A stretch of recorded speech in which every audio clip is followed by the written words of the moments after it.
Parole maintenant à Mme la députée de Marguerite-Youville pour le 5 minutes qui reste à votre formation politique. À vous la parole.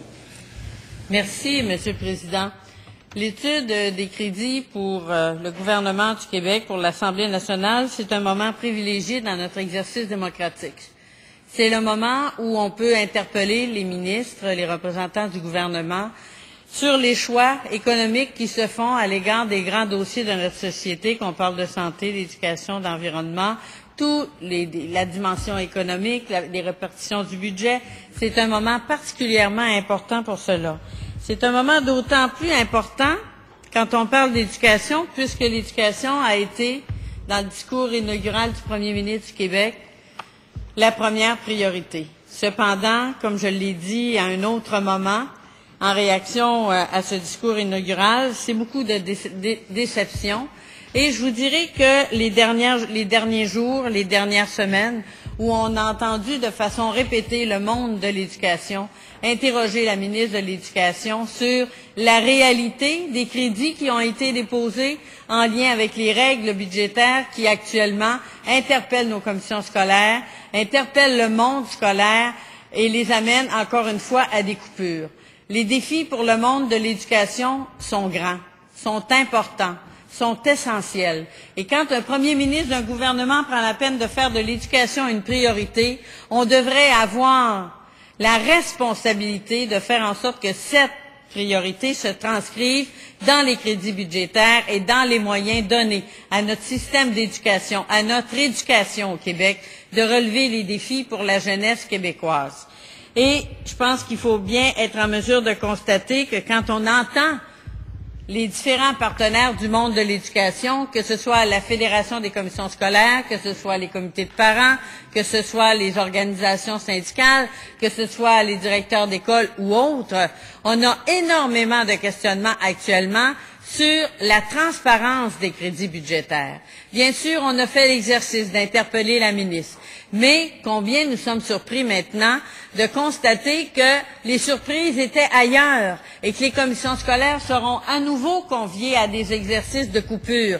Les jours qui viennent nous en donneront la nature véritable, puisqu'on travaille bien sûr à mettre le doigt sur les différents problèmes soulevés, mais il reste qu'un manque à gagner comme celui qui est dénoncé depuis une semaine nous amène à dire qu'au-delà des discours sur l'éducation comme priorité, il y a des choix politiques qui ne se sont pas faits dans ce budget, qui ne se sont pas faits dans ces crédits budgétaires, même s'ils étaient énoncés par le premier ministre dans son discours inaugural.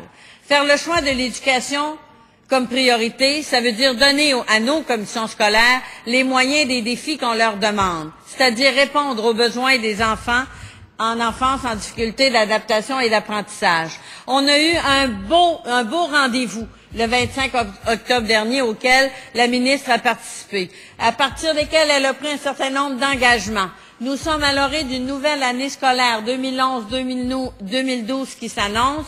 On n'a absolument actuellement aucune réponse sur est-ce qu'il y aura des moyens pour faire en sorte que la composition de nos classes nous permette, de mieux servir nos enfants en difficulté d'adaptation et d'apprentissage, nous permette de sécuriser les parents, de leur donner des réponses adéquates quant aux services auxquels leurs enfants ont droit, nous permettre de sécuriser nos enseignantes et nos enseignants et de leur dire que la composition de leur classe, elle est importante pour nous comme parlementaires, elle est importante pour le gouvernement et que, conséquemment, il y aura déjà depuis le début de l'année prochaine des moyens qui seront mis en place. On n'a pas de réponse, on a interpellé la ministre.